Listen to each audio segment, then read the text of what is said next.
refund sa members at pensioners, mahigit 9 billion pesos. Ating alamin. Magandang araw po sa ating manood and welcome po dito sa ating channel na Chachas TV at iba pa.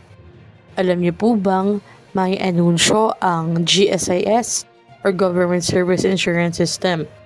Sa loob ng 24 na araw, umabot na sa 9.06 billion pesos ang naibalik ng GSIS sa mahigit 500,000 members at pensioners sa ilalim ng pinalawak na Balik Ginhawa 2 program. Ayon sa GSIS, layunin ng programa na magbigay ng agarang pinansyal na ginhawa sa mga kwalipikadong borrowers. Kapag isinama ang naunang Balik Ginhawa program, mahigit 18 billion pesos na ang kabuang na refund sa mga beneficiary. Sa ilalim ng Balik Ginhawa 2, maaaring maibalik ang hanggang 6 na buwan na nabayarang loan amortizations mula December 2025 hanggang May 2026.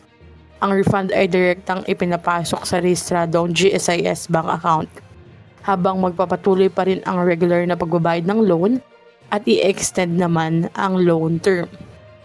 Nagdagdag din ng GSIS ng bagong feature sa GSIS Touch mobile app kung saan maaring tignan ng mga nakatanggap na kulang na refund kung may natitira pa silang refundable amount at agad na mag-submit ng panibagong application.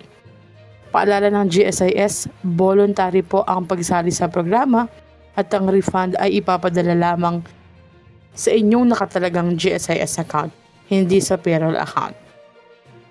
Kung gusto niyo pong malaman kung kayo ay qualified, i-check lamang po ang inyong status at magka-apply sa pamamagitan ng GSIS Touch mobile app.